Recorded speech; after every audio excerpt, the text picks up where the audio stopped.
আসসালামু আলাইকুম প্রিয় দর্শক, আপনাদেরকে শুভেচ্ছা ও আমন্ত্রণ জানাচ্ছি চ্যানেলের সংবাদে। আর এখনকার সংবাদ নিয়ে আপনাদের সাথে আছি আমি খায়রুল বাশার। বিস্তারিত সংবাদের শুরুতে জানিয়ে দিচ্ছি ফ্রেশ আটা ময়দা সুজি সংবাদ শিরোনামগুলো। ন্যায় বিচার নিশ্চিতে শেখ হাসিনা শাসন আমলের নৃশংসতার সব ঘটনা নথিভুক্ত করে প্রধান উপদেষ্টা গুরুত্ব আরোপ, জাতিসংঘের সহযোগিতার আশ্বাস। আবু সাইদ হত্যা মামলায় গ্রেপ্তার 4 জনকে 9 এপ্রিল ট্রাইব্যুনালে হাজিরের নির্দেশ। শেখ হাসিনার বিরুদ্ধে গণহত্যার অভিযোগে তদন্ত প্রতিবেদন চলতি মাসে। দেশে মোট ভোটার 12 কোটি 37 লাখের বেশি, ভোটের অধিকার প্রতিষ্ঠার সুযোগ ব্যর্থ হতে দেয়া যাবে না বললেন সিইসি।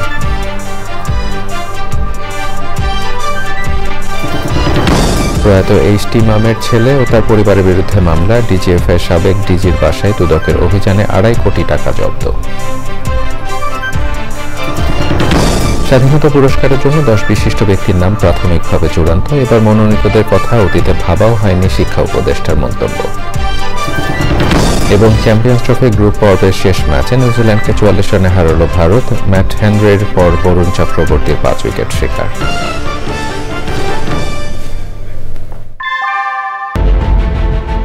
Primacy in build.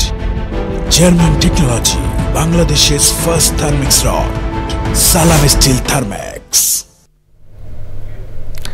দর্শক, এতক্ষণ সংবাদ শিরোনামগুলো জানাচ্ছিলাম। এখনকার সংবাদ আয়োজন একই সঙ্গে চ্যানেলের ইউটিউব চ্যানেল এবং চ্যানেলের ওটিটি প্ল্যাটফর্ম আইস্ক্রিনে লাইভ স্ট্রিমিং হচ্ছে।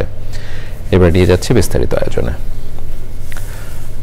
শাপলা চত্বরে বিক্ষোভকারীদের উপর দমন পীড়ন, দেলোয়ার হোসেন সাইদির বিরুদ্ধে রায়ের পর বিক্ষোভকারীদের বিরুদ্ধে পুলিশের বর্বরতা এবং বছরের পর বছর বিচার বহির্ভূত হত্যাকাণ্ড সহ ক্ষমতাচ্যুত প্রধানমন্ত্রী শেখ হাসিনা শাসন আমলে সংঘটিত সব নৃশংসতার ঘটনা নথিভুক্ত করার উপর জোর দিয়েছেন প্রধান উপদেষ্টা অধ্যাপক মোহাম্মদ ইউনূস। রাষ্ট্রীয় অতিথি ভবন যমুনায় বাংলাদেশের জাতিসংঘের আবাসিক সমন্বয়ক গুয়েন লুইস তার সঙ্গে সাক্ষাৎ করলে প্রধান উপদেষ্টা নৃশংসতার ঘটনাগুলো নথিভুক্ত করার উপর জোর দেওয়ার কথা বলেন। প্রধান উপদেষ্টা বলেন, এই ডকুমেন্টেশন না হলে সত্য জানা এবং ন্যায় বিচার নিশ্চিত করা কঠিন হবে। আবাসিক সমন্বয়কারী লুইস বলেন, জাতিসংঘ প্রযুক্তিগত সহায়তা দিতে এবং বাংলাদেশের জনগণকে এ বিষয়ে তাদের সক্ষমতা গড়ে তোলার জন্য সহায়তা করতে প্রস্তুত। প্রধান উপদেষ্টা বাংলাদেশে 2024 সালের জুলাই এবং আগস্টে বিক্ষোভের সাথে সম্পর্কিত মানবাধিকার লঙ্ঘন এবং অবমাননা সম্পর্কিত তথ্য অনুসন্ধান প্রতিবেদনের জন্য জাতিসংঘকে ধন্যবাদ জানান। প্রধান উপদেষ্টা অধ্যাপক ডক্টর মোহাম্মদ ইউনূস বলেছেন, জ্বালানি ও কার্বন বাজারে বড় বিনিয়োগ চায় বাংলাদেশ। তিনি বলেন, দ্রুত বিকশিত এই খাতে সরাসরি বিদেশি বিনিয়োগ আকর্ষণ করতে অন্তর্বর্তী সরকার প্রস্তুত রয়েছে। নরওয়ের সাবেক উন্নয়ন ও পরিবেশ মন্ত্রী এরিক সোলহেইমের নেতৃত্বে উন্নয়ন ও নবায়নযোগ্য জ্বালানি বিশেষজ্ঞদের একটি প্রতিনিধি দল রাষ্ট্রীয় অতিথি ভবন যমুনায় অধ্যাপক মোহাম্মদ ইউনূসের সঙ্গে সাক্ষাৎ করতে গেলে তিনি এসব কথা বলেন। দলটি ছোট আকারের সৌর প্ল্যান্ট এবং কার্বন বাজার, দেশে কৃষি বনায়ন এবং যৌথভাবে নেপালে জলবিদ্যুৎ বিনিয়োগের সুযোগ অন্বেষণ করতে আগ্রহ প্রকাশ করেছে। এরিক সোলহেইম বলেন, চীন সহ এশিয়ার অন্যান্য দেশের মতো বাংলাদেশে বড় সোলার প্ল্যান্ট নির্মাণের জন্য পর্যাপ্ত জায়গা না থাকায় ছোট আকারের সোলার প্ল্যান্ট স্থাপন করা যেতে পারে। রোহিঙ্গা সংকট এবং পশ্চিম মিয়ানমারে রাখাইন সাম্প্রতিক ঘটনাগুলি নিয়েও আলোচনা করেন তারা। জুলাই গণ অভ্যুত্থানে রংপুর বেগম রোকেয়া বিশ্ববিদ্যালয়ের শিক্ষার্থী আবু সাইদ হত্যার ঘটনায় প্রথমবারের মতো আন্তর্জাতিক অপরাধ ট্রাইব্যুনালে দায়ের করা মামলায় অন্য মামলায় গ্রেপ্তার 4 জনকে 9 এপ্রিল হাজির করতে নির্দেশ দেওয়া হয়েছে। ওই তারিখের মধ্যে এই মামলার তদন্ত প্রতিবেদন দাখিল করা হবে বলে জানান চিফ প্রসিকিউটর। একই সাথে জুলাই আগস্ট গণহত্যার অভিযোগে শেখ হাসিনার বিরুদ্ধে তদন্ত প্রতিবেদন চলতি মাসেই পাওয়া যাবে বলে জানান তারা। মাঝার রহমানের রিপোর্ট। বৈষম্যবিরোধী ছাত্র আন্দোলনের সময় রংপুরে পুলিশের গুলিতে নিহত হন আবু সাইদ। আন্তর্জাতিক অপরাধ ট্রাইব্যুনালকে প্রসিকিউশন জানিয়েছে, এই ঘটনায় সরাসরি যুক্ত ছিলেন সাবেক এএসআই আমির হোসেন ও কনস্টেবল সুজন চন্দ্র রায়। আর বেগম রোকেয়া বিশ্ববিদ্যালয়ের প্রক্টর শরীফুল ইসলাম, ছাত্রলীগ কর্মী ইমরান চৌধুরী আকাশ সহ আরও অনেকে ইন্ধন জুগিয়েছিলেন। অন্য মামলায় গ্রেপ্তার থাকা ওই আসামিদের এই মামলায় গ্রেপ্তার দেখানোর জন্য আবেদন জানায় প্রসিকিউশন। একটি আলাদা মামলা দায়ের করেছি, সেটি হচ্ছে রংপুরের বেগম রোকেয়া বিশ্ববিদ্যালয়ের ছাত্র, এই আন্দোলনের আইকনিক যে ব্যক্তিত্ব শহীদ আবু সাইদ, বৈষম্য বিরোধী যে আন্দোলন, সেই আন্দোলনের পক্ষে ছাত্র জনতার পক্ষে অবস্থান নিয়েছিলেন। সেই সময়ে তাকে পরপর বেশ কয়েকটি গুলি করে হত্যা করা হয়। আরেকটি মামলায় গ্রেপ্তার হয়ে জেল হাজতে আছেন। তাদেরকে আন্তর্জাতিক অপরাধ ট্রাইব্যুনালের মামলায় গ্রেপ্তার হিসেবে প্রদর্শন করার জন্য আজকে আমরা একটা আবেদন করেছিলাম। আদালত সেই গ্রেপ্তার দেখানোর আবেদন মঞ্জুর করেছেন আগামী 9 এপ্রিল তাদেরকে এই ট্রাইব্যুনালে প্রডিউস করার জন্য নির্দেশ দিয়েছেন। 9 এপ্রিলের মধ্যেই আমরা আশা করছি আবু সাঈদের ঘটনার তদন্ত রিপোর্ট এই আদালতে দাখিল করা সম্ভব হবে। জুলাই আগস্ট গণহত্যার অভিযোগে শেখ হাসিনার বিরুদ্ধে চলা তদন্ত নিয়েও কথা বলে প্রসিকিউশন। যে প্রধান আসামি শেখ হাসিনা সহ তার নির্দেশেই গোটা বাংলাদেশ জুড়ে এই অপরাধ সংঘটিত হয়। আমরা আশা করছি এই মাসের মধ্যে শেখ হাসিনার বিরুদ্ধে যে তদন্ত রিপোর্ট সেটা আমরা পেয়ে যাব। ট্রাইব্যুনাল সংশ্লিষ্ট সংবাদ প্রকাশে সবাইকে সতর্ক থাকার আহ্বান জানিয়েছেন chief prosecutor. Mazhar Haque Manna, Channel I, Dhaka. দেশে মোট ভোটার 12,37,32,274 জন। চূড়ান্ত তালিকা প্রকাশ করে প্রধান নির্বাচন কমিশনার বলেছেন, রাজনৈতিক দলগুলোর কাছ থেকে আচরণবিধি বিষয়ে লিখিত নেওয়া গেলে ইসির কাজ সহজ হবে। ভোটের অধিকার প্রতিষ্ঠার সুযোগ কোনোভাবে ব্যর্থ হতে দেয়া যাবে না বলে মন্তব্য করেন তিনি। ভোটে অনিয়ম হলে ইসি দায় এড়াতে পারে না বলে মত দেন নির্বাচন কমিশনার। খোলা মাঠে ভোট করার প্রস্তাব দেন এক কমিশনার। নাজিব বেগের রিপোর্ট। আওয়ামী লীগ শাসনামলের নির্বাচনগুলোতে অনিয়ম কারচুপির পাশাপাশি প্রশ্ন ছিল ভোটার তালিকা নিয়েও। দায়িত্ব নিয়ে বছরের শুরুতেই খসড়া ভোটার তালিকা প্রকাশ করে নির্বাচন কমিশন। ভোটার দিবসে চূড়ান্ত ভোটার তালিকা প্রকাশ করল ইসি। বর্তমানে দেশে মোট ভোটার 12,37,32,274 জন। পুরুষ ভোটার 6,33,61,615 জন। নারী ভোটার 6,03,69,665 জন। হিজড়া জনগোষ্ঠী 994 জন। ভোটার দিবসের আয়োজনের উদ্বোধন করেন প্রধান নির্বাচন কমিশনার। পরে ভোটার দিবসের আলোচনার শুরুতে জুলাই আন্দোলনে আহতদের মাঝে স্মার্ট কার্ড প্রদান করেন সিইসি। নির্বাচন কমিশনার বলেন, আর কলঙ্কিত ভোট দেখতে চায় না কমিশন। ভোট স্বচ্ছ করতে কিছু প্রস্তাবও দেন তারা। যদি আমরা একটা বদ্ধ ঘরে রুদ্ধদ্বার রুমে যদি সেই ভোট অনুষ্ঠান করি, তাহলে কি সেটা স্বচ্ছ হবে? নিশ্চয় হবে না। তাই আমি চাই আমাদের এই নির্বাচনটা হোক খোলা মাঠে। এই নির্বাচন কমিশনের ছোট একটি কর্মচারী থেকে শুরু করে প্রধান নির্বাচন কমিশনার পর্যন্ত কেউ অমুকের কথা বলেছি, অমুক প্রভাবিত হয়ে পড়েছি, এই কথা বলে দায় এড়াতে পারেন না। ভোট সন্ত্রাস নিয়ে সতর্ক করেন সিইসি। বলেন, সুষ্ঠু নির্বাচন নিয়ে মানুষের প্রত্যাশা বেড়েছে। ঐক্যমত্য কমিশন একটা হয়েছে না, সব দলকে যখন ডাকে বন্ধুরা, যদি বলতো যে আপনারা কি ফ্রি ফেয়ার ক্যান্ডিডেট ইলেকশন চান, তো বলতো যে চাই, তাহলে সই করেন, ডকুমেন্টে সই করেন যে নির্বাচনী আচরণবিধি মানবেন। আপনার দলের প্রার্থী যদি কোনো উন্নয়ন করে আপনি দলীয়ভাবে অ্যাকশন নেবেন। আমাদের কাজটা কিন্তু অনেক সহজ হয়ে যাবে বলে আমি মনে করি। ভোট সন্ত্রাস করে আপাত দৃষ্টিতে জেতা যায়, কিন্তু আখেরে নিজের জন্য, দলের জন্য, দেশের জন্য সর্বনাশ ডেকে আনতে হয়। প্রধান নির্বাচন কমিশনার বলেন, অবাধ, সুষ্ঠু ও নিরপেক্ষ নির্বাচন করতে প্রতিশ্রুতিবদ্ধ কমিশন। Nazib Beg, Channel I, Dhaka. ডিজিএফের সাবেক মহাপরিচালক অবসরপ্রাপ্ত লেফটেন্যান্ট জেনারেল সাইফুল আলমের বাসায় অভিযান চালিয়ে প্রায় 2.5 কোটি টাকা জব্দ করেছে দুর্নীতি দমন কমিশন দুদক।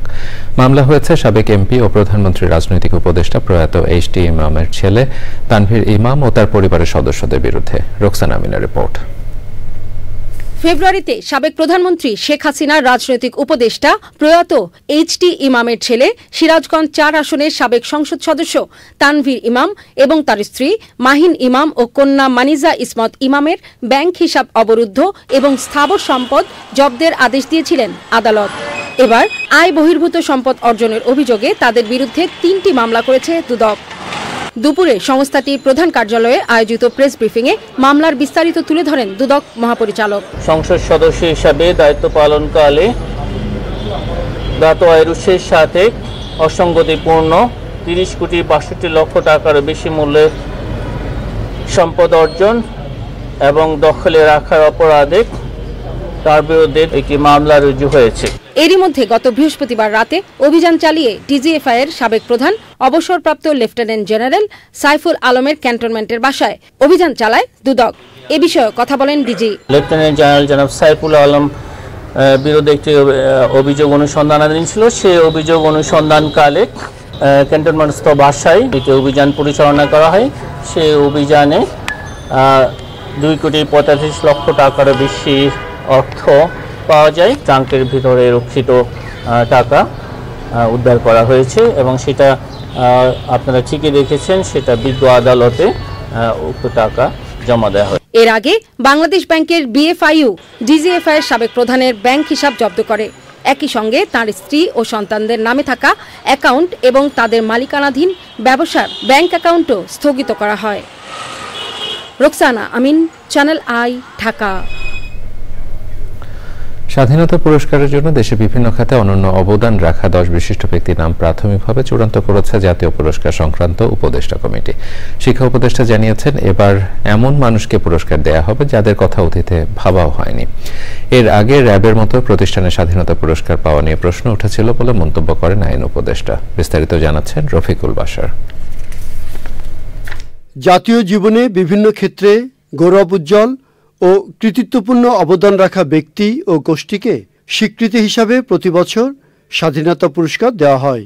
এটি দেশের সর্বোচ্চ বেসামরিক সম্মাননা। সচিবালয়ে জাতীয় পুরস্কার সংক্রান্ত উপদেষ্টা পরিষদ কমিটির বৈঠকে এবছর স্বাধীনতা পুরস্কার কারা পাবেন তা প্রাথমিকভাবে চূড়ান্ত করা হয়েছে। বৈঠক শেষে এই বিষয়ে জানান কমিটির আহ্বায়ক ও শিক্ষা উপদেষ্টা ডক্টর ওয়াহিদ উদ্দিন মাহমুদ। সংস্কৃতির ক্ষেত্রে, সাহিত্যের ক্ষেত্রে, বিজ্ঞানের ক্ষেত্রে বা সমাজসেবার ক্ষেত্রে একটা নতুন ধারা, যেটা এখনো পর্যন্ত মানুষকে, সারা দেশকে প্রভাবিত করে, কিন্তু আগে তাদেরকে কোনো সেই বা স্বীকৃতি দেওয়া হয়নি। এই ধরনের পুরস্কার দেওয়া হয় না, এবং এর আগেও দেওয়া হয়নি, পরেও দেওয়া হবে কিনা আমি জানি না। আগের মতো বিতর্কিত প্রতিষ্ঠান বা ব্যক্তিকে স্বাধীনতা পুরস্কার দেওয়া হবে না বলে জানান আইন উপদেষ্টা। স্বাধীনতা দিবস পুরস্কার দেখতাম, তখন আমাদের কাছে মনে হয়েছে এমন ব্যক্তি এবং প্রতিষ্ঠানকে পুরস্কার দেওয়া হয়েছে যেটা নিয়ে সমাজে প্রশ্ন উঠেছিল, এবং এমন প্রতিষ্ঠানকে দেওয়া হয়েছিল, র্যাবের মতো প্রতিষ্ঠানকেও স্বাধীনতা দিবস পুরস্কার দেওয়া হয়েছিল, অথচ এটা আমাদের জাতীয় জীবনের সর্বোচ্চ পুরস্কার। আমরা এই পুরস্কারের মহিমা উপলব্ধি করে এই দলগত গোষ্ঠীগত চিন্তার ঊর্ধ্বে থেকে স্যারের নেতৃত্বে আমরা এমন সব নাম সুপারিশ করেছি। আপনারা 21শে পুরস্কারে দেখে আপনারা খুশি হয়েছিলেন, এই পুরস্কার দেখেও আপনারা আরো খুশি হবেন। মানে মনে হবে যে পুরস্কার দিতে পেরে আমরা নিজেরা ধন্য হয়েছি। উপদেষ্টারা জানান, প্রাথমিকভাবে চূড়ান্ত করা নাম উপদেষ্টা পরিষদে পাঠানো হবে। উপদেষ্টা পরিষদ তাদের নাম চূড়ান্ত করবে। শিগগিরই পুরস্কার প্রাপ্তদের নাম ঘোষণা করা হবে। 10 জনের কম, জাস্ট এটুকু বললাম। Rafiqul Bashar, channel I, Dhaka. রমজানে সিন্ডিকেট করে বাজার অস্থিতিশীল না করার আহ্বান জানিয়েছেন স্বরাষ্ট্র উপদেষ্টা অবসরপ্রাপ্ত লেফটেন্যান্ট জেনারেল মোহাম্মদ জাহাঙ্গীর আলম চৌধুরী। এ সময় তিনি বলেন, যারা বাজার অস্থিতিশীল করবে তাদের বিরুদ্ধে কঠোর হবে সরকার। বিকেলে রাজধানী মিরপুরে public order management police lines ঘুরে তিনি এসব কথা বলেন। স্বরাষ্ট্র উপদেষ্টা বলেছেন, গত বছরের তুলনায় বাজার স্থিতিশীল রয়েছে, অস্থির যাতে না হয় সেদিকে সরকারের নজর আছে। অনুষ্ঠানে পুলিশের ঊর্ধ্বতন কর্মকর্তারা উপস্থিত ছিলেন। আপনারা দেখবেন অন্যান্য ধর্মাবলম্বীরা যারা, তাদের যে সময় অন্যান্য অনুষ্ঠানগুলি হয়, ধর্মীয় অনুষ্ঠান, সে সময় তারা জিনিসপত্রের দামটা কমায় দেয়। আর আমাদের দেশে কিন্তু উল্টো হয়, আমাদের দেশে এই রমজানের সময় দামটা কিন্তু বাড়ে। সিন্ডিকেট মানে কি, আমি বিজনেসম্যান নেই বানাই। বিএনপি ভারপ্রাপ্ত চেয়ারম্যান তারেক রহমান বলেছেন, রমজান সংযমী, ধৈর্যশীল ও মানবিক হতে শেখায়। রাজধানীতে ওলামা মাশায়েখ ও এতিমদের সম্মানে আয়োজিত ইফতারে দেশের সবাই যেন শান্তিতে থাকে, রমজানের প্রথম দিনে এই দোয়া করতে বলেছেন তিনি। সারা বিশ্বের সঙ্গে একই দিন বাংলাদেশেও রমজান ও ঈদ পালন করা যায় কিনা আলেম ওলামাদের তা চিন্তা করার আহ্বান জানান তারেক রহমান। রাহুল রায়ের রিপোর্ট। প্রতিবারের মতোই রমজানের প্রথম দিন ওলামা, মাশায়েখ ও এতিমদের সম্মানে ইফতার আয়োজন করেছে বিএনপি। রাজধানীর লেডিস ক্লাবে এই ইফতারে আমন্ত্রিতদের সঙ্গে ছিলেন বিএনপির সিনিয়র নেতারাও। লন্ডন থেকে অনুষ্ঠানে ভার্চুয়ালি যুক্ত হন বিএনপির ভারপ্রাপ্ত চেয়ারম্যান তারেক রহমান। ইফতার শুরুর আগে সংক্ষিপ্ত বক্তব্য রাখেন তিনি। রমজান আমাদেরকে বোধহয় শিখায় সংযম হতে, রমজান আমাদেরকে শিখায় কিভাবে ধৈর্যশীল হতে, রমজান আমাদেরকে শিখায় কিভাবে আমরা মানবিক দৃষ্টিকোণ দিয়ে মানুষের পাশে দাঁড়াতে পারি। আল্লাহ আমাদেরকে মানুষ সৃষ্টি সেরা জীব হিসাবে সৃষ্টি করেছেন। আমাদের দায়িত্ব নিশ্চয়ই প্রকৃতির যা কিছু আছে, যা যা আল্লাহর সৃষ্টি, সবই আল্লাহর সৃষ্টি। আমাদের আশেপাশে যা আমরা দেখি, যা আমরা যতটুকু জানি, সেই সৃষ্টিকে যতটুকু সম্ভব সৃষ্টির পাশে দাঁড়ানো। দেশের মানুষের শান্তি কামনা করেন তারেক রহমান। আল্লাহর দরবারে আমরা দোয়া চাই, আমাদের এই যে প্রিয় মাতৃভূমি, যেটি আমাদের প্রথম এবং যেটি আমাদের শেষ ঠিকানা, সেই মাতৃভূমিকে যেন আল্লাহ একটি রহমত দেন, যে রহমতের কারণে আমরা প্রতিটা মানুষ, এই দেশের প্রতিটা মানুষ যাতে শান্তিতে আমরা থাকতে পারি, সেই রহমত যাতে আল্লাহ দেন। আমি এখানে উপস্থিত ওলেমা মাশায়েখগণকে অনুরোধ করব, শুধু আপনাদেরকে নয়, সারা দেশে আরো অনেক অনেক জ্ঞানী ওলেমা মাশায়েখগণ আছেন।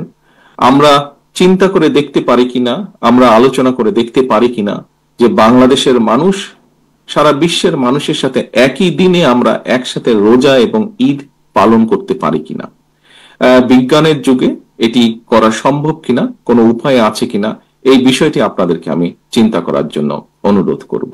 তারেক রহমান বলেন, সবাইকে সংযমী হতে হবে, ভালো কাজে অন্যকে উৎসাহী করতে হবে, তবেই সুন্দর সমাজ গড়ে তোলা সম্ভব হবে।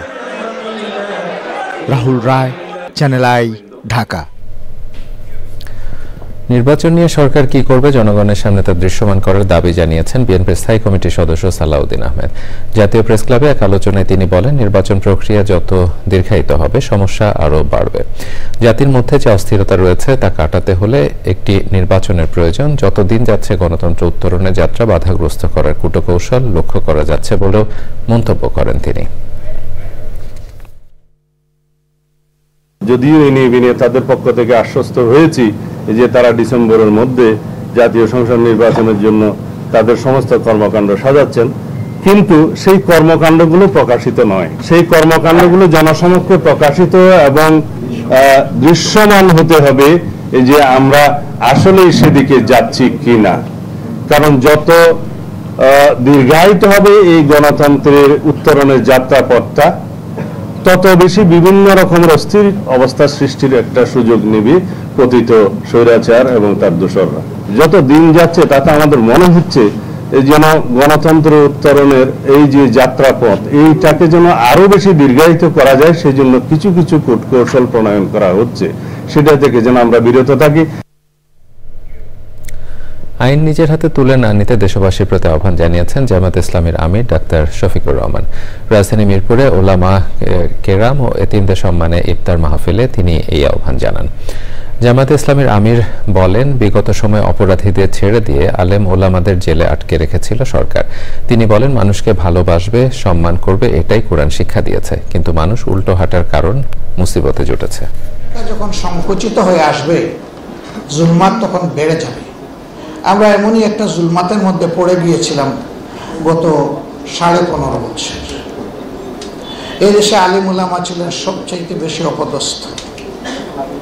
দফায় দফায় আলিম উলামা দিয়ে বাংলাদেশের জেলকে পূর্ণ করা হয়েছে। দাগি, খুনি, রাহাজানির নায়ক, ধর্ষক, চোর, বাটপাত, লুটেরা, তারা বুক ফুলে দাপিয়ে বেড়াতো বাংলাদেশের রাজপথে। আর আলিম উলামা যারা মানুষকে সংশোধন করবেন, সমাজের ইসলাহ করবেন, তাদেরকে রাখা হয়েছে জেলে।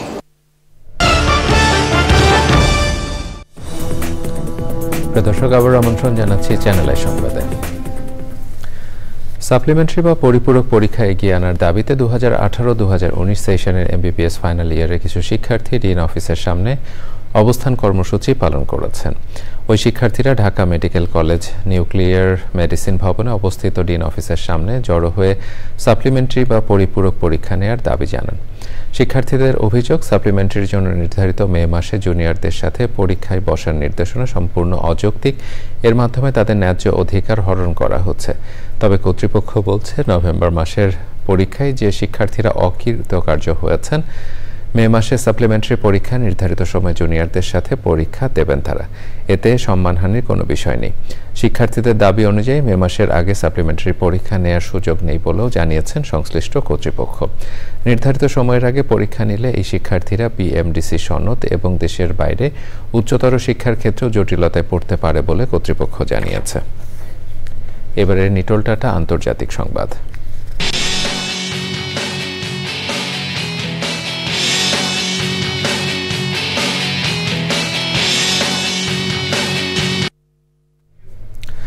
যুদ্ধবিরতি ও বন্দি বিনিময় চুক্তি অনুযায়ী গাজায় দ্বিতীয় ধাপের যুদ্ধবিরতিতে রাজি হয়নি ইসরায়েল। হামাস বলছে, ইসরায়েল প্রথম ধাপের যুদ্ধবিরতির মেয়াদ বাড়াতে এবং জিম্মিদের মুক্তি নিশ্চিত করতে আগ্রহী। তবে ইসরায়েলের এই প্রস্তাব প্রত্যাখ্যান করেছে হামাস। গত 19শে জানুয়ারি প্রথম ধাপে 42 দিনের যুদ্ধবিরতি শুরু হয়। এই সময় উভয় পক্ষের বন্দী বিনিময় হয়। এরপর দেরিতে হলেও দ্বিতীয় ধাপের আলোচনা করতে ইসরায়েলের প্রতিনিধিরা মিশরের কায়রোতে গেলে এমন সিদ্ধান্তের কথা জানায়। তবে যুদ্ধবিরতির দ্বিতীয় ধাপ নিয়ে আলোচনা গুরুত্বপূর্ণ বলে মন্তব্য করেছেন জাতিসংঘের মহাসচিব অ্যান্থনিও গুটেরেস। তিনি বলেন, যুদ্ধবিরতি ও বন্দী বিনিময় চুক্তি অবশ্যই বহাল থাকতে হবে। এদিকে ইসরায়েলের কাছে $300 কোটি বেশি অস্ত্র, বুলডোজার ও সামরিক সরঞ্জাম বিক্রির অনুমোদন দিয়েছে মার্কিন প্রশাসন। এবার আইস্ক্রিন সাংস্কৃতিক সংবাদ।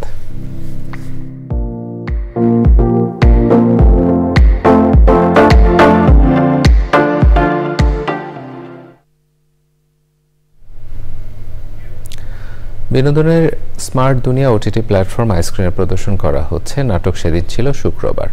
সত্য মিথ্যার গল্প নিয়ে এগিয়েছে নাটকটির গল্প। নাটকটি নির্মাণ করেছেন পুনর্জন্ম খ্যাত নির্মাতা ভিকি জাহেদ, যেখানে মূল চরিত্রে অভিনয় করেছেন তটিনী ও তাওসিফ জুটি। আইস্ক্রিন সাবস্ক্রাইব করে নাটকটি উপভোগ করতে পারবেন দর্শক।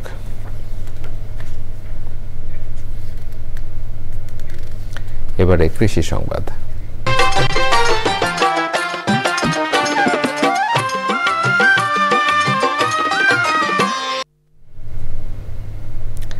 শুরুটা ছিল শখের বশে। সেই শখের কুল বাগান থেকে বছরে 18 লাখ টাকা আয় করছেন বাগেরহাটের কচুয়া উপজেলার তরুণ উদ্যোক্তা সুজন গোলদার। বর্তমানে তার কুল বাগানে 12 জনের কর্মসংস্থান হয়েছে। তার সাফল্যে অনুপ্রাণিত হয়ে কুল চাষে আগ্রহী হচ্ছেন অনেকেই। বাগেরহাট প্রতিনিধি তথ্য ও ভিডিও চিত্রে সুলতানা হিমোর রিপোর্ট। ফলের ভারে নুয়ে পড়া গাছগুলোর প্রায় প্রতিটিতেই ধরেছে 10 থেকে 15 কেজি করে বিভিন্ন জাতের কুল। রসালো মিষ্টি ও টক মিষ্টি জাতের এসব কুলের চাষ করেছেন বাগেরহাটের কচুয়া উপজেলার বিষখালী গ্রামের বাসিন্দা সুজন গোলদার। ব্যাংক কর্মরত সুজন 4 বছর আগে শখ ও নিজের পরিবারের চাহিদা মেটাতে বসতবাড়ির আঙিনায় 20টি বল সুন্দরী জাতের কুলের চারা রোপণ করেছিলেন। এখানে আমি 5টা ভ্যারাইটি নিয়ে কাজ করতেছি।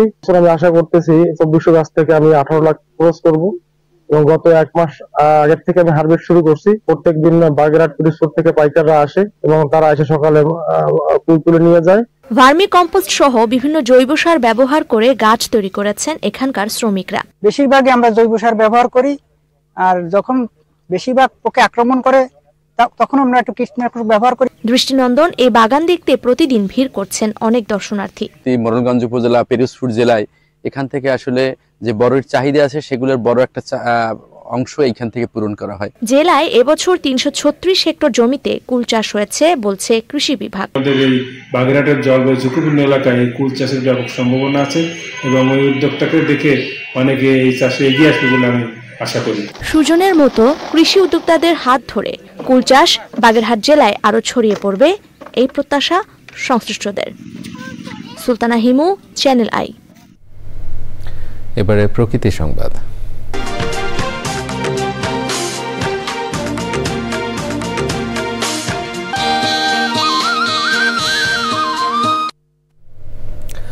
নলকূপ স্থাপনের সময় প্রাকৃতিক গ্যাসের সন্ধান মিলেছে নোয়াখালী সদর উপজেলায়। মাটির নিচে গ্যাস কূপ থাকতে পারে বলে ধারণা স্থানীয়দের। এই বিষয়ে বাপেক্স এবং পেট্রোবাংলার সাথে আলোচনার মাধ্যমে দ্রুত কার্যকর উদ্যোগ নেওয়ার আশ্বাস দিয়েছে প্রশাসন। আলাউদ্দিন শিবলু, তথ্য ভিডিও চিত্রে আফরোজা হাসির রিপোর্ট। সুপেয় পানির সংকট নিরসনে 1 বছর আগে নলকূপ স্থাপনের উদ্যোগ নেয় 20 নম্বর আন্ডারচর ইউনিয়নের বাসিন্দা মোহাম্মদ ফারুক হোসেন। তিনি জানান 160 ফুট গভীরে যাওয়ার পর নলকূপের পাইপ উপরের দিকে উঠে আসে। একসময় শুরু হয় গ্যাস উৎপীড়ন, পরে দেশলাই জ্বালালেই আগুন জ্বলে ওঠে। 1 বছর পরেও বন্ধ হয়নি গ্যাস উৎপাদন। রীতিমতো চুলা বসিয়ে রান্নার কাজও চলছে। গ্যাস সারাক্ষণ যাইতেছে, এটা গ্যাসটা বন্ধ হয়নি। গ্যাস অফিস থেকে কোনো লোক আসে না, রান্না হয়। গ্যাস কূপের সম্ভাবনা খতিয়ে দেখার পাশাপাশি দুর্ঘটনা এড়াতে প্রয়োজনীয় উদ্যোগের দাবি স্থানীয়দের। গ্যাসের কোনো কমতি নেই। এখন আমাদের বাংলাদেশের যে পরিমাণে গ্যাসের দাম বেড়ে যায় এবং কি গ্যাসের সংকট আছে, সরকারি কর্মকর্তা আসি যেন এইটা একটু দেখে। এখন এটা তো আপনার খোলামেলা, এখানের কোনো ছাবি নেই বা কোনো বন্ধ নাই, সব জ্বলার অবস্থা। এটা একটা ভয়ঙ্কর বিষয় না? এই বিষয়ে যথাযথ ব্যবস্থা নেওয়ার আশ্বাস জেলা প্রশাসনের। এটি ফিজিবল কিনা আদৌ বিষয়টি সংশ্লিষ্ট দপ্তরকে এটা আমরা জানাবো তারা সরেজমিনে পরিদর্শন করে পরবর্তীতে হয়তো একটা ব্যবস্থা গ্রহণ করবে। অনুসন্ধানে সবশেষ সোনাইমুড়ি উপজেলায় গ্যাসকূপের সন্ধান পায় বাপেক্স। আফরোজা হাসি, প্রকৃতি ও জীবন ডেস্ক, চ্যানেল আই। এবারে ঢাকা ব্যাংক পিএলসি বাণিজ্য সংবাদ।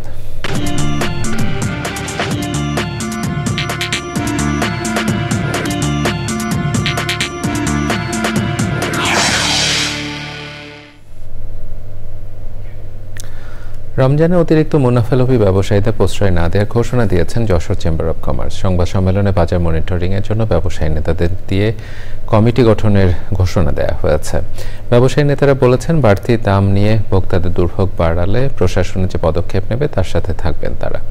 রমজান উপলক্ষে বাজার পরিস্থিতি যৌক্তিক, সহনীয় ও সরবরাহ নিশ্চিতকরণের লক্ষ্যে আয়োজিত সংবাদ সম্মেলনে যশোর চেম্বার অব কমার্সের সভাপতি মিজানুর রহমান খান বলেন, চেম্বারে বাজার তদারকি কমিটি প্রতিনিয়ত বাজার পর্যবেক্ষণ করবে।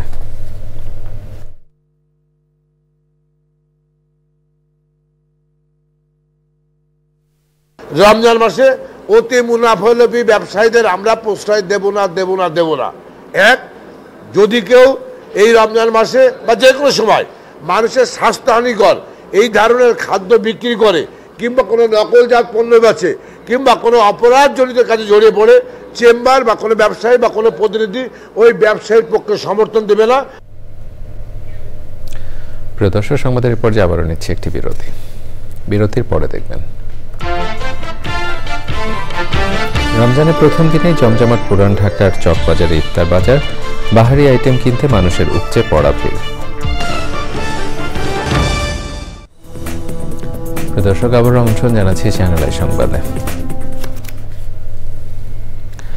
রমজানের প্রথম দিনেই জমজমাট পুরান ঢাকার চকবাজারে ইফতার বাজার, বাহারি ইফতার আইটেম কিনতে মানুষের উপচে পড়া ভিড়। তবে খাবারগুলো কতটুকু স্বাস্থ্যসম্মত এ নিয়ে প্রশ্ন তুলেছেন অনেকেই। পরাগ আজিমের রিপোর্ট। পুরান ঢাকার চকবাজারের এই দৃশ্য রোজার মাসে খুবই পরিচিত। রাজধানীতে বাহারি ইফতার আইটেমের শীর্ষে এখনও চকবাজার। ইফতারের কয়েক ঘন্টা আগে থেকেই এখানে মানুষের ভিড়। বড় বাপের পোলাই খায়, আস্ত মুরগি, সুতি কাবাব, জালি কাবাব সহ নানা ধরনের মুখরোচক ইফতারের পসরা এখানে। আমি অনেক কিছু কেনাকাটা করেছি, বিশেষ করে এখন যে দোকানের পাশে রয়েছেন এটা রোস্তম ভাইয়ের সুতি কাবাব, গরুর মাংসের কাবাব, এটা শুধু রমজান মাসে পাওয়া যায়। তবে এগুলো কতটুকু স্বাস্থ্যসম্মত এ প্রশ্ন অনেকেরই। অনেক সময় তো আজকের খাবারটা কালকে দেয়, অস্বাস্থ্যকর পরিবেশ এবং খোলামেলা ধুলাবালু লাগতেছে, এবং ওনারা বানাচ্ছে কিভাবে খালি হাতে। যে কোনো স্বাস্থ্যকর খাবারও যদি খোলা মাঠে রাখেন তাইলে এটা অস্বাস্থ্যকর হতে বাধ্য। আমরা এই লক্ষ্যে এই হ্যান্ড গ্লাভ সহ এই ক্যাপ সহ বিতরণ করতেছি মানুষের মাঝে। দিন যত গড়াতে থাকে এখানকার ইফতারে বাসি খাবার ততই বাড়তে থাকে, এই অভিযোগ সাধারণ মানুষের। আজকে যা পাবেন একটু স্বাস্থ্যকর পাবেন, আগামী কালকে থেকে সব বাসি হয়ে যাবে, কোনো স্বাস্থ্যকর খাবার থাকবে না চকবাজারের ভিতরে। এগুলা যারা বলবে সব মিথ্যা কথা। সবাই একদিন এটা 3 দিনে বেচবে, 3 দিনে এটা 5 দিনে বিক্রি করবে। বড় বাপের পোলাই খাই নামের খাবারটির বিরুদ্ধে অভিযোগ সবচেয়ে বেশি। এই খাবারগুলো খেলে পরে অনেক সময় পেটের সমস্যা হয়, অনেক সময় এই খাবারগুলো শ্যুট করে না। তো আমি মনে করি যে ইফতারি বাজারে বড় বাপের পোলাও বা যেগুলো একটু ঝামেলা মনে হয় এগুলো বাড়ির জন্য না নেই ভালো। তবে তা মানতে নারাজ প্রস্তুতকারীরা। চকবাজার দেখেন কতটি দোকান আছে, একটা দোকানে ভিড় নাই কেন? আমার জিনিস আপনি সব 1 নাম্বার, আমার ঘিটাও 1 নাম্বার, আমার এখানে যা দেখেন সবই 1 নাম্বার। ইফতারের স্বাস্থ্যসম্মত খাবার খাওয়ার ক্ষেত্রে সচেতনতা বাড়ানোর পক্ষেই সাধারণ মানুষ। সংযমের মাস রমজানে ইফতার খাওয়ার ক্ষেত্রেও সংযমের দীক্ষাই দিয়েছে ইসলাম। সারাদিন অভুক্ত থেকে অতিরিক্ত তেল মশলাযুক্ত খাবার খাওয়ার বিপক্ষে পুষ্টিবিদরাও। তাই এ ধরনের বাহারি ইফতার খাওয়ার ক্ষেত্রে আরও সতর্ক হওয়ার পরামর্শ তাদের। পরাগ আজিম, চ্যানেল আই, চকবাজার, ঢাকা। সাংবাদিকদের সাথে মতবিনিময় করেছেন বাংলাদেশ চলচ্চিত্র উন্নয়ন কর্পোরেশন বিএফডিসির নতুন ব্যবস্থাপনা পরিচালক মাসুমা তানি, বাদশাহের সাবেক প্রেসিডেন্ট, চলচ্চিত্র পরিচালক ও প্রযোজক রাজু আলিম, সাংবাদিক নেতা মেহেদি আজাদ মাসুম, আহমেদ তেপান্তর, দুলাল খান, টেজাব এর অর্থ সচিব মাকসুদুল ইমু, বাদশাহ নির্বাহী সদস্য সাজু আহমেদ সহ অন্যরাও সভায় উপস্থিত ছিলেন। পরে চলচ্চিত্র পরিচালক রাজু আলিম নতুন ব্যবস্থাপনা পরিচালক মাসুমা তানিকে ফুল দিয়ে শুভেচ্ছা জানান। এফডিসি ব্যবস্থাপনা পরিচালক মাসুমা তানি বলেন, তথ্য উপদেষ্টা মাহফুজ আলমের নেতৃত্বে চলচ্চিত্র উন্নয়ন কর্পোরেশন নতুন করে ঢেলে সাজানো হবে।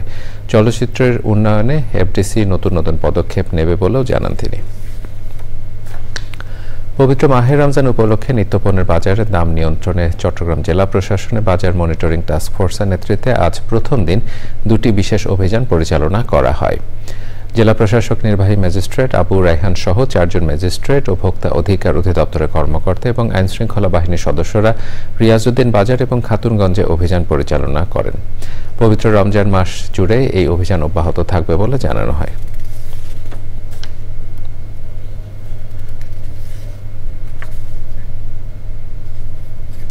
সংবাদে আবার নিচ্ছে একটি বিরতি। দর্শক, আবার আমন্ত্রণ জানাচ্ছি চ্যানেল আই সংবাদে। পবিত্র রমজান মাসকে আরও আনন্দময় ও অর্থবহ করে তুলতে রেডিসন ব্লু ঢাকা ওয়াটার গার্ডেনে পুরো মাস জুড়ে আয়োজন করতে যাচ্ছে ইফতার কাম ডিনারের সমাহার। এই আয়োজনের event partner trust bank limited. সেখানে ইফতারের করলে দেশ ও বিদেশ ঘোরার সুযোগ সহ রাখা হয়েছে আকর্ষণীয় র্যাফেল ড্র।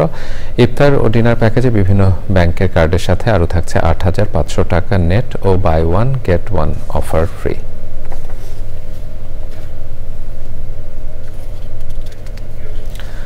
রমজানে দারুণ সব ইফতার আয়োজনে হাজির হয়েছে ইন্টারকন্টিনেন্টাল হোটেল ঢাকা। পুরো রমজান জুড়ে ইফতার, ডিনার এবং সাহরিতে থাকছে আকর্ষণীয় সব খাবার। গ্লোবাল ডাইনিংয়ে প্রতিদিনই থাকছে ইফতার ও ডিনার বুফে। এতে স্থান পেয়েছে অথেন্টিক মেজে, টার্কিশ আদানা কাবাব, পাকিস্তানি চাপলি কাবাব, মধ্যপ্রাচ্যের ঐতিহ্যবাহী ল্যাম উজি সহ মজার অনেক খাবার। আর ডেজার্ট হিসেবে থাকছে বাকলাভা, কুনাফা এবং বাসবুসা। ইফতারের জনপ্রিয় পদ খাসির শাহী হালিম ও নেহারি জাফরানি জিলাপি তো আছে। এছাড়া ইন্টারকন্টিনেন্টালে শেফদের তৈরি জিভে জল আনা আরও অনেক মজার পদ থাকবে ইফতার বুফেতে। বৃহস্পতিবার ও শুক্রবার থাকছে সাহরির ভিন্ন আয়োজন। এবারে খেলা। এ পর্যায়ে জানিয়ে দিচ্ছি দেশের 8 বিভাগে 2 রমজানের সাহরি ও ইফতারের সময়সূচি। ঢাকা সেহরি শেষ সময় 5টা 3, ইফতার 6টা 3। চট্টগ্রাম সেহরি শেষ সময় 4টা 58, ইফতার 5টা 58। রাজশাহী সেহরি শেষ সময় 5টা 10, ইফতার 6টা 10। খুলনা সেহরি শেষ সময় 5টা 6, ইফতার 6টা 6। বরিশাল সেহরি শেষ সময় 5টা 4, ইফতার 6টা 4। সিলেট সেহরি শেষ সময় 4টা 57, ইফতার 5টা 57। রংপুর সেহরি শেষ সময় 5টা 9, ইফতার 6টা 9। ময়মনসিংহ সেহরি শেষ সময় 5টা 1, ইফতার 6টা 5। এর সাথে সংবাদের শেষ ভাগে আমরা যাবার আগে ফ্রেশ আটা, ময়দা, সুজি সংবাদ শিরোনামগুলো জানিয়ে দিচ্ছি আরও একবার। ন্যায় বিচার নিশ্চিতে শেখ হাসিনা শাসন আমলের নৃশংসতা সব ঘটনা নথিভুক্ত করার প্রধান উপদেষ্টা গুরুত্ব আরোপ, জাতিসংঘের সহযোগিতার আশ্বাস। আবু সাইদ হত্যা মামলায় গ্রেপ্তার 4 জনকে 9 এপ্রিল ট্রাইব্যুনালে হাজিরের নির্দেশ। শেখ হাসিনা বিরুদ্ধে গণহত্যার অভিযোগের তদন্ত প্রতিবেদন চলতি মাসে। দেশে মোট ভোটার 12 কোটি 37 লাখেরও বেশি। ভোটের অধিকার প্রতিষ্ঠার সুযোগ ব্যর্থ হতে দেয়া যাবে না বললেন ইসি।